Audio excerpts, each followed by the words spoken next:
Hi everybody, thank you for watching my video on physics. In this video, you will learn specific heat capacity, why it is necessary, and how it is defined. You will also learn the importance of high specific heat capacity of water. Specific heat capacity is a measure of the ability of a substance to store heat. Note that I have used the term substance rather than object. In the following discussion, substance is a pure form of material. For example, water is a substance, but a cup of water is an object.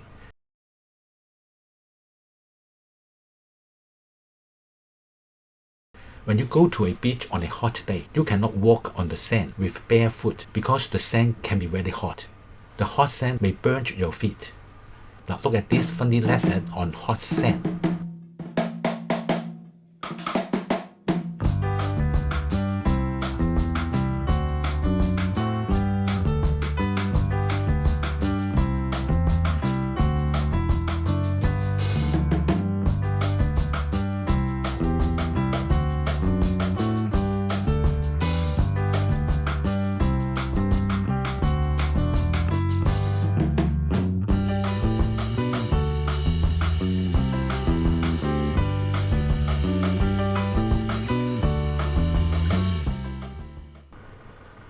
On a beach, although water and sand receive energy from the sun in the same way, the water is much cooler.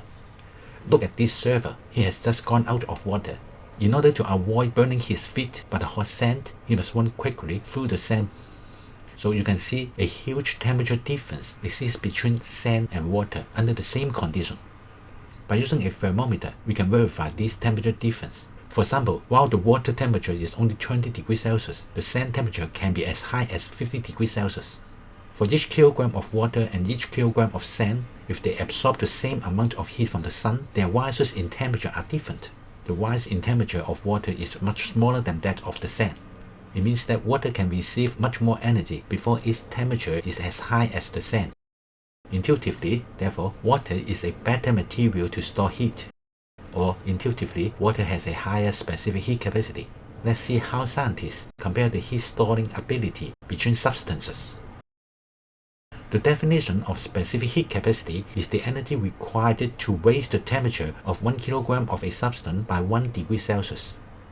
Specific here means the mass of the substance used is exactly 1 kilogram, but not any other mass. Alternatively, specific heat capacity is the energy required to raise per unit mass of a substance by 1 unit temperature. Mathematically, specific heat capacity C is written as Q divided by M divided by delta T, where Q is the heat supply, M is the mass, and delta T is the temperature rise. The unit of specific heat capacity is joule per kilogram per degree Celsius. We shall learn in the next video how the specific heat capacity of a substance is measured experimentally. The table below shows the standard specific heat capacities of some materials. A higher value means that the substance can store more energy before its temperature increases by 1 degree Celsius. From this table, water has the highest specific heat capacity compared to all other substances. This is very important to us. On a hot day, you would prefer to swim rather than all other outdoor activities because water can absorb a large amount of energy from you. In fact, water is a very common coolant. It is used in cooling the engine of all kinds of vehicles. Some people will use water to cool down their CPU. The power stations use water to remove excessive heat from the steam turbine or nuclear reactor. The high specific heat capacity of water has also affected the weather and climate. In coastal regions like Hong Kong, during daytime, the sea can absorb a large amount of heat without resulting in significant temperature rise. During nighttime, the seawater temperature does not fall too much because it has stored up a very large amount of heat. As a result, the daily temperature range in coastal regions is small compared to that in inland regions. In Hong Kong, the difference between the maximum and minimum air temperatures in each day is only several degrees Celsius. It also explains the mild climate in coastal regions. The high specific heat capacity of water also plays an important role in the survival of plants and animals.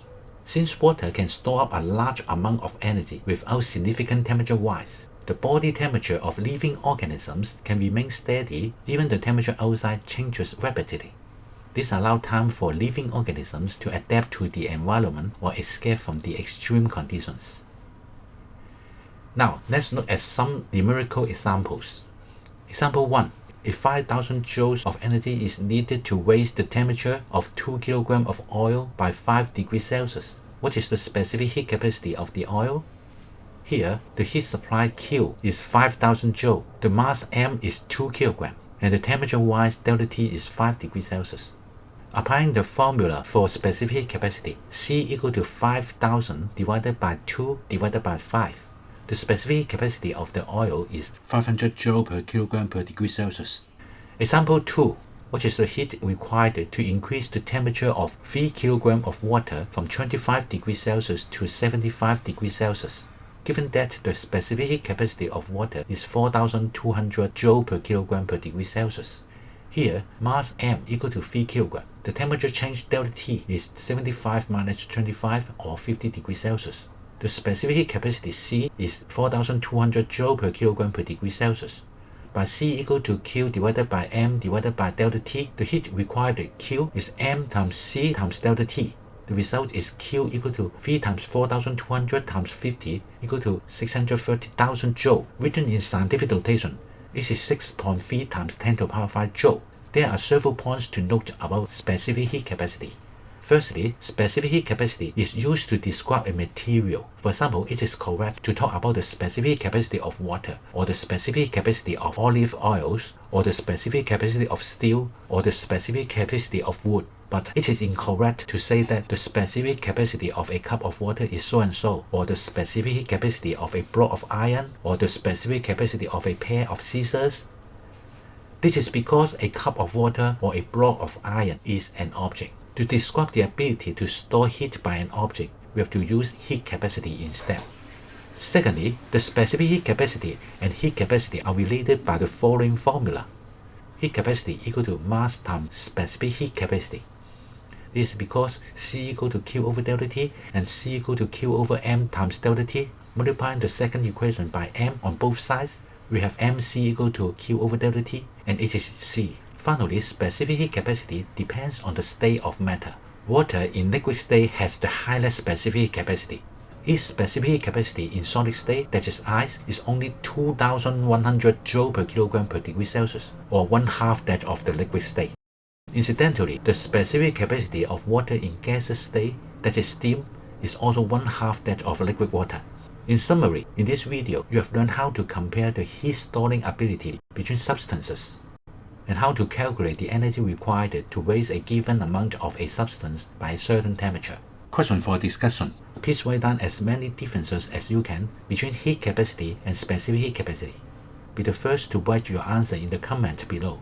You are also welcome to comment on the answers of other people. I hope this video can help you understand more about specific heat capacity. Thank you for watching.